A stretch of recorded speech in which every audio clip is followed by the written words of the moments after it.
Train तेजी से आगे बढ़ती जा रही थी।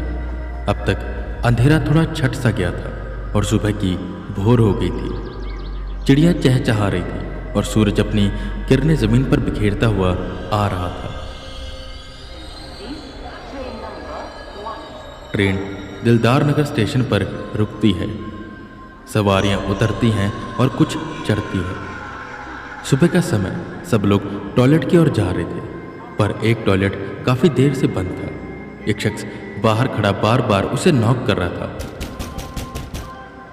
कि तभी सामने वाले टॉयलेट से एक शख्स निकला और बोला, का हुआ भाई, काहे पीट रहे हो दरवाजा? अरे क्या बताएं, पता नहीं कौन गधा अंदर गया हुआ है। आधे घंटे से देख रहा हूं, दरवाजा बंद है। हमको तो कोनो गड़बड़ लग रही है। ये सुन वो भी चिंतित हुआ और वो टीटी को बुला कर लाए। जो भी अंदर था दरवाजा नहीं खोल रहा था। दरवाजा किसी जुगाड़ से खोला गया और जैसे सब अंदर आए, सब हैरान रह गए। पूरे टॉयलेट में खून ही खून था और एक आदमी की लाश नग्न अवस्था में कमोड के ऊपर पड़ी थी और टॉयलेट की खिड़की पर लिखा हुआ था, कर्मा प्रधान है। तुरंत H1 में मौजूद इंस्पेक्टर को यह बात बताई गई और वो सब इंस्पेक्टर के साथ S2 में पहुंचा। पैसेंजर्स की भीड़ लगी हुई थी और ट्रेन को दिलदार नगर में ही रोक दिया गया था।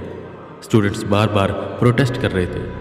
कुछ ने तो ट्रेन चेंज कर ली, पर कुछ अभी भी प्रोटेस्ट कर रहे थे कि ट्रेन चलाओ, और हुआ भी कुछ ऐसा ही। ट्रेन चल पड़ी। हटो यहां से, हटो। सभी जाकर अपनी सीट पर बैठो। बस जिसने लाश सबसे पहले देखी है वही यहां पर रुकेंगे, बाकी सब बैठो। सब इंस्पेक्टर ने कहा। इंस्पेक्टर आनंद आगे आए। ये खून करने का तरीका सेम था, बस इसमें शख्स नग्न अवस्था में था और H1 में नहीं। और यहां पर भी खिड़की पर लिखा हुआ था, कर्मा प्रधान है।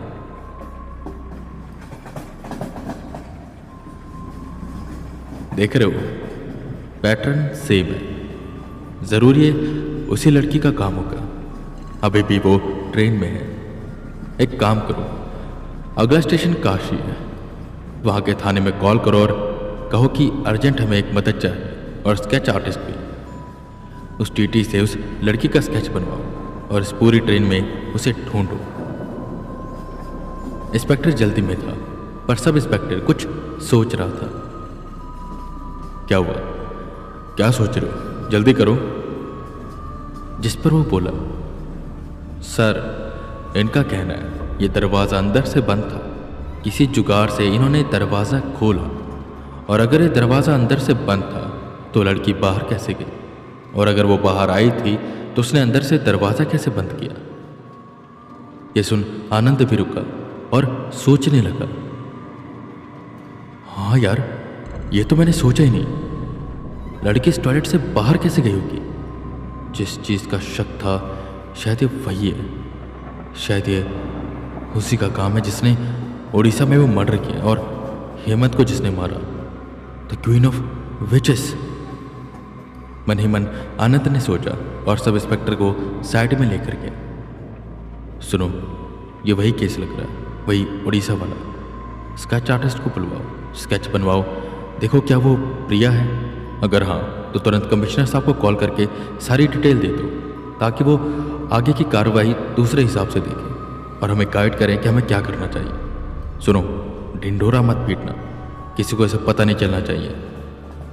ये काम छुप कर होना चाहिए, ठीक है? सब इंस्पेक्टर ने सैल्यूट किया और जैसे इंस्पेक्टर अंकल ने कहा था वैसा ही किया। ट्रेन थोड़ी देर बाद काशी पहुंची और वहां एक स्केच आर्टिस्ट आया। H1 के दूसरे कैबिन में टीटी बैठा हुआ था, जिसने स्केच बनवाया। और वहीं S2 में इंस्पेक्टर आनंद सीनियर इंस्पेक्टर रमेश के साथ इस केस पर डिस्कशन कर रहे थे।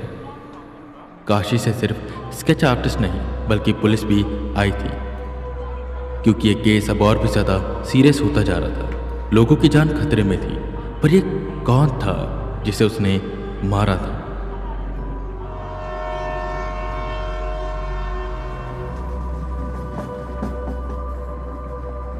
इंस्पेक्टर रमेश, ये शख्स कौन है? आईडी वगैरह मिली नहीं, टिकट थी, उस पर नाम लिखा था देवसागर, और मुझे जहाँ तक लगता है ये नाम नकली है। या तो कोई क्रिमिनल होगा या इस पर कोई इल्ज़ाम है। इंस्पेक्टर ने कहा, जिस पर वो कहते हैं, रुको, इसके पास देखो, ये बियर का ढक्कन है, थंडरबोल्ट बियर, पर यहाँ कहीं बियर की बोतल नहीं है, और जिस कदर इसे मारा गया, इसे मारने के लिए बियर बोतल का यूज़ किया गया है। और जहाँ तक मैं जानता हूँ, पिछले 1 साल से एक सीरियल किलर घूम रहा था बिहार में। वो ज़्यादातर बक्सर के आसपास रहता था। दरअसल वो जो सीरियल किलर था, रात को जाती अकेले लड़कियों पर हमला करता था, पहले उनका रेप करता था और फिर मार देता था। इस वक्त हमेशा उसके हाथ में बियर रहती थी, थंडरबोल्ट। वो उस बियर से उस लड़की को मार देता और क्राइम सीन पर हमेशा उस बियर की बोतल छूट जाती। जानबूझ के छूटता था या रह जाती थी पता नहीं, पर वो थंडरबोल्ट की बियर होती थी।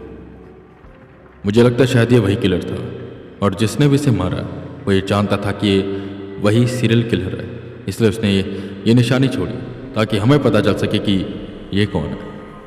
खूनी काफ़ी शातिर है। अब सारी बात इंस्पेक्टर अनंत को समझ आई। मतलब उस चुड़ैलों की रानी ने, या जो भी वो किलर था, एक तीर से 2 वार किए। जिस ट्रेन में वो चढ़ी उसमें 2 मुजरिम थे, और शायद 2 से ज़्यादा हो सकते हैं, जिसके लिए वो अभी भी रुकी हो।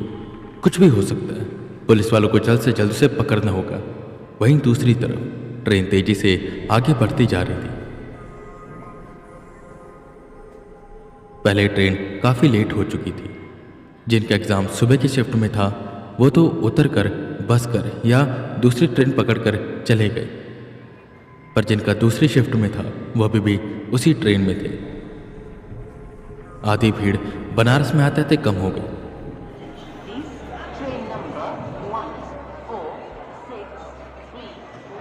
अनाउंसमेंट हुई। ट्रेन प्लेटफॉर्म नंबर 1 पर पहुंची, जहां पुलिस ज़्यादा तैनात थी। रेलवे कर्मचारी भी थे जो बिना टिकट चेक करवाए किसी को जाने नहीं दे रहे थे। पर यह बात थी कि कुछ स्टूडेंट्स ऐसे भी थे जिनके पास टिकट नहीं थी, तो उनकी स्टूडेंट आईडी और एडमिट कार्ड को देखा जा रहा था। वहीं स्टेशन पर वेदा भी खड़े थे। ट्रेन से जैसे सवारी उतरी, तुरंत वेदा जगह देकर S4 पर चढ़ गए। ट्रेन अब तक काफ़ी हद तक खाली हो चुकी थी। वो एक सीट खाली देखकर वहां बैठ गए। ट्रेन ने हॉर्न दिया और धीरे धीरे रफ्तार पकड़ ली। वो स्टेशन को पीछे छोड़ अपनी मंजिल की ओर जाने लगी। जहां तक वेदा को शक था कि शायद प्रिया दिल्ली जाना चाहती है, क्योंकि क्राइम रेट वहां पर भी बहुत ज़्यादा है और लड़कियां वहां पर सेफ नहीं थी। आए दिन न्यूज़ में इनकी खबरें आती रहती थी। वेदा को ट्रेन में आते ही ये पता चला कि एक और शख्स का मर्डर कर दिया गया, जो S2 में है। वेदा उठते हैं और पढ़ने लग जाते हैं S2 की ओर। दूसरी तरफ लखनऊ स्टेशन पर खड़ा एक शख्स जेब से अपनी सिगरेट निकालता है और उसे जलाता है।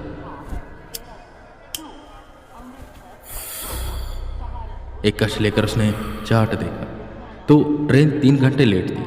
वो जाकर आराम से बेंच पर बैठ गया। उसे कहीं जाना नहीं था, उसे उसी ट्रेन पर चढ़ना था जिस पर वो क्वीन ऑफ विचेस थी। पर आखिर कौन था ये शख्स?